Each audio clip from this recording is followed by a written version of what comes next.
इमाम मालिक के कोई से दो मशहूर उस्ताज़ा का जिक्र कीजिए। तो इमाम नाफे और इमाम ज़हरी इमाम मालिक को दारुल हिजरत भी कहते हैं। अहनाफ मतवातर अहदीस को कतई यानी यकीनी समझते हैं, जबकि खबर वाहिद ऐसी हदीस होती है जिसका रावी एक हो। उसको क्या समझते हैं? उसको जन्नी यानी शक वाली हदीस कहते हैं जिसका रावी कोई एक हो। अहनाफ शरीयत के 5 माखज़ों के साथ जो कि हैं कुरान, हदीस, इजमा, क़यास और इज्तिहाद, और किसको माखज़ मोतबर समझते हैं? वो इस्तिहसान को माखज़ मोतबर समझते हैं। मसाला मरसला को कौन सी फ़िक़ा के इमाम मोतबर समझते थे? 5 माखज़ों के साथ वो इमाम मालिक थे। कौन से इमाम शरीयत के इन माखज़ों यानी मसाला मरसला और इस्तिहसान को तस्लीम नहीं करते? वो इमाम शाफ़िई हैं जो कि मसाला मरसला को और इस्तिहसान को तस्लीम नहीं करते। कौन सा खलीफा अब्बासी इमाम मालिक से खुद मदीना में आकर तालीम हासिल करता रहा? वो हारून रशीद थे। जब इमाम मालिक ने शाही महल में जाकर तालीम देने से इनकार किया तो हारून रशीद खुद मदीना आकर तालीम हासिल करते रहे। किस इमाम ने मसला खल्क़े कुरान यानी कुरान को अल्लाह की मखलूक नहीं बल्कि कलाम और सिफ्त है कहने पर खलीफा वक्त से कोड़े खाए? वो इमाम अहमद बिन हम्बल थे। मज़ाहब अरबा में सबसे कम तादाद हम्बली मजहब की है, फिर इससे ज़्यादा मालिकी हैं, फिर इससे ज़्यादा शाफ़ई हैं, सबसे ज़्यादा कौन है? हनफी मजहब के पैरोकार सबसे ज़्यादा हैं। इमाम बुखारी की तारीख़ पैदाइश और वफ़ात क्या है? वो 196 हिजरी को पैदा हुए और 256 हिजरी को वफ़ात पाए। इमाम अबू दाऊद की तारीख़ पैदाइश और वफ़ात, तो इमाम अबू दाऊद 202 हिजरी को पैदा हुए और 275 हिजरी को वफ़ात पाई। इनकी किताब का नाम सुनन इब्न दाऊद है। इमाम निसाई की तारीख़ पैदाइश और वफ़ात, वो 215 हिजरी को पैदा हुए और 303 हिजरी को वफ़ात पाई और इनकी किताब का नाम सुनन निसाई है। इमाम इब्ने माजा की तारीख़ पैदाइश और वफ़ात, वो 201 हिजरी को पैदा हुए और 273 हिजरी को वफ़ात पाई और इनकी किताब का नाम सुनन इब्ने माजा है। इमाम तिरमिज़ी की तारीख़ पैदाइश और वफ़ात क्या है? वो 209 हिजरी को पैदा हुए, 279 हिजरी को वफ़ात पाई और इनकी किताब का नाम जामे तिरमिज़ी है। शाफ़ी मसलक की मोतबर फ़िक़ही किताबें कौन सी हैं? वो किताबुल अलाम, किताबुल हकाम, फ़ी उसूल अल हकाम, ये मोतबर किताबें हैं फ़िक़्ह शाफ़ी की। मदूना कुबरा किस फ़िक़ा की मोतबर किताब है? फ़िक़्ह मालिकी की।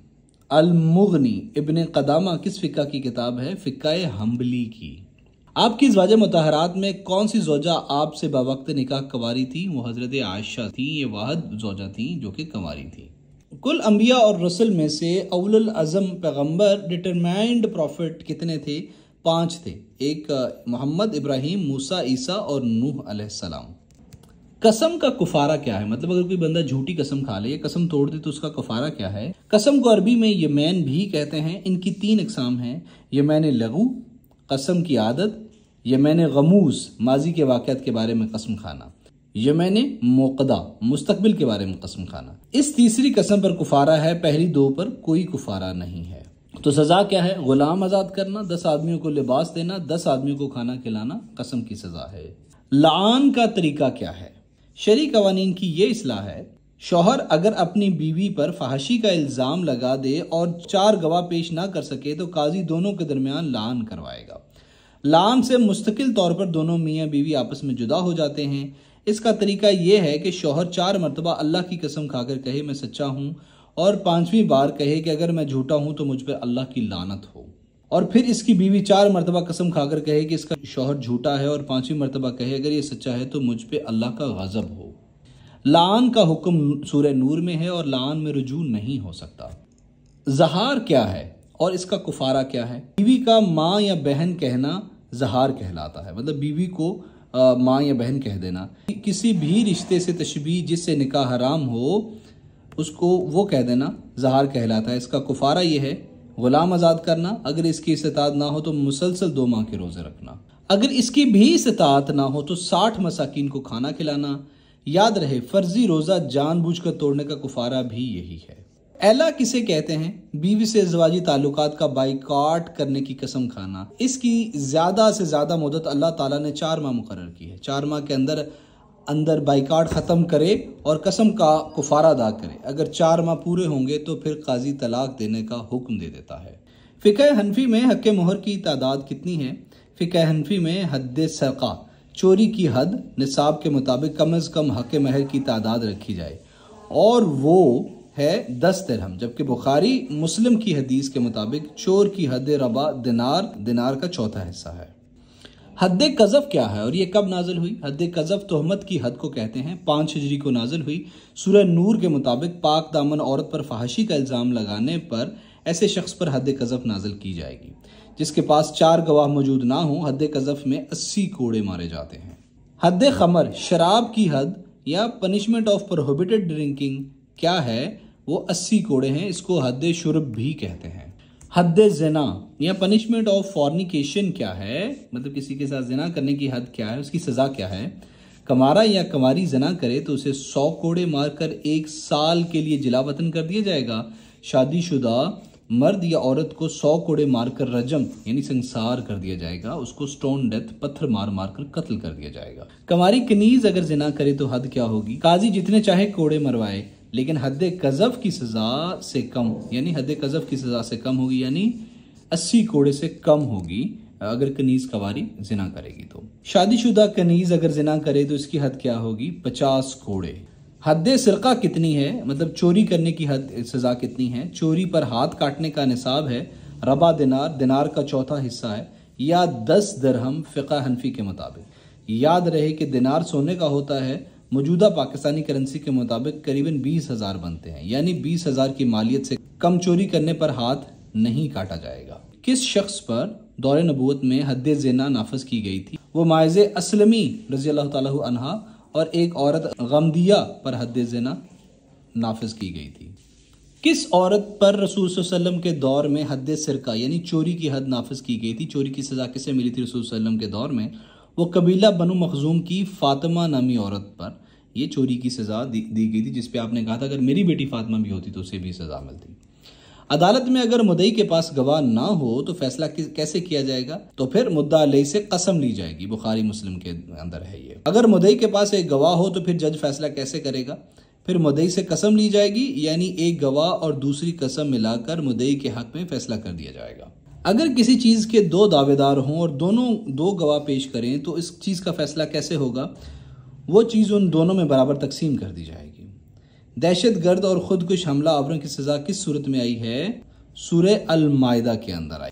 कमारा अगर जिना करे तो उसकी सज़ा क्या है? उसको 100 कोड़े मारकर 1 साल के लिए जिला वतन कर दिया जाएगा। आरियतन ली हुई चीज़ का इनकार करने की सज़ा क्या है? मतलब हमने थोड़ी देर के लिए किसी से उधार चीज़ ली है ना, तो उससे इनकार करने की सज़ा चोरी वाली सज़ा है उसकी।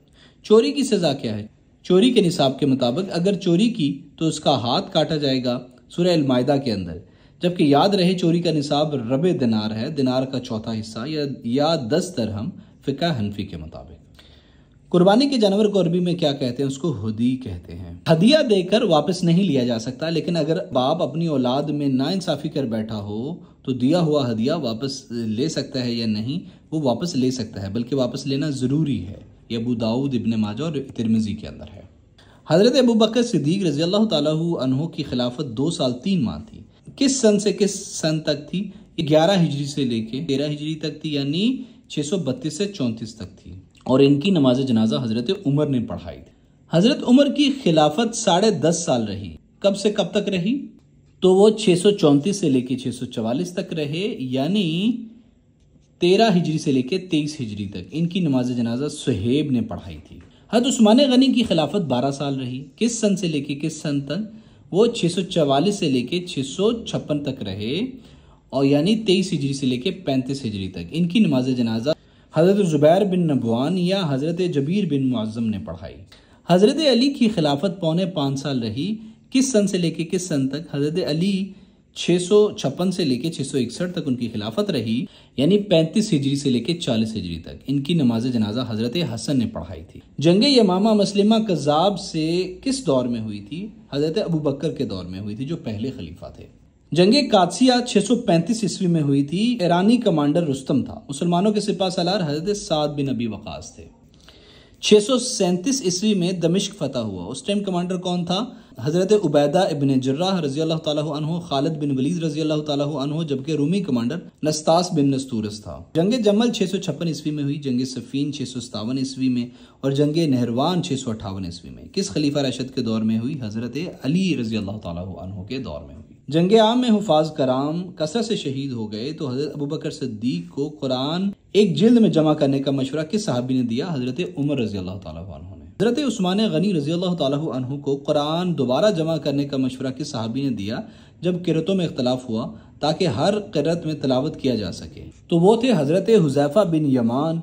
जब वो सरहद आज़रबाईजान से वापस आए तो उन्होंने देखा कि काफ़ी ज़्यादा तजाद आया हुआ है, काफ़ी ज़्यादा डिफरेंस आया हुआ है किरतों के अंदर। हुक्म अजान 1 हिजरी में हुआ, तयम्मुम का हुक्म 4 हिजरी में, हुर्मत शराब का कतई हुक्म 4 हिजरी में हुआ, चादर का हुक्म 5 हिजरी को आया, तहवील किबला का हुक्म 2 हिजरी को आया। दोस्तों अभी हम देख लेते हैं ज़कात की शरह ऊँटों पर कितनी है। 5 ऊँट हो तो 1 बकरी, 10 ऊँट हो तो 2 बकरियाँ, 15 ऊँट हो तो 3 बकरियाँ, 20 ऊँट हो किसी बंदे के पास, उसको 4 बकरियाँ ज़कात देनी होंगी। 25 तक 35 ऊँट हो तो 1 साला ऊँटनी उसको देनी पड़ेगी ज़कात के अंदर। 36 तक 45 ऊँट हो तो 2 साला ऊँटनी उसको ज़कात में देनी पड़ेगी। 46 तक 60 ऊँट हो तो 3 साला ऊँटनी देनी पड़ेगी। 61 तक 75 ऊँट किसी बंदे के पास हो तो उसको 4 साला ऊँटनी देनी पड़ेगी ज़कात के अंदर। 76 तक 90 ऊँट हो अगर किसी बंदे के पास वो इतना ही अमीर हो तो उसको 2 ऊँटनियाँ 2-2 साला देना पड़ेंगी। 91 से लेके 120 तक अगर किसी बंदे के पास ऊँट हो तो 2-3 साला ऊँटनियाँ देनी होंगी उसको। गायों और भैंसों की ज़कात की शरह है। 30 गाय या भैंस हो तो 1 साला बछड़ा देना पड़ेगा ज़कात में। 40 गाय या भैंस हो तो 1 गाय देनी पड़ेगी आपको ज़कात में। बस ज़ाब्ता ये हुआ कि हर 30 पर 1 साला बछड़ा और हर 40 पर 1 गाय ज़कात देनी होगी। बकरियों की ज़कात की शरह देख लेते हैं। अगर 40 तक 120 बकरियां होंगी तो उसमें से 1 बकरी आपको ज़कात देनी होगी। अगर 121 से 200 तक बकरियां होंगी तो उसमें से 2 बकरियां ज़कात देनी होंगी। अगर 200 से 300 बकरियां होंगी तो उसमें से 3 बकरियां ज़कात देनी होंगी। बस 300 से ऊपर हर 100 पर 1 बकरी ज़कात देनी होगी। सोने की ज़कात की शरह 7.5 तोला सोना हो तो यानी 20 दिनार का वो होगा, उस पर 2.5% ज़कात देनी होगी, बशर्ते के साल गुजर जाए उसको पड़ा हुआ। रकाज किसे कहते हैं या दफीना? ये माल गनीमत में से खमस 1/5 यानी 5वां हिस्सा ज़कात के तौर पर दिया जाता है। यानी अगर माल गनीमत है कहीं पड़ी हुई है तो माल गनीमत है, काफिरों से दुश्मनों से लूटा है कोई माल, तो वो पड़ा हुआ है तो उसमें से 1/5 देना होगा ज़कात के तौर पे।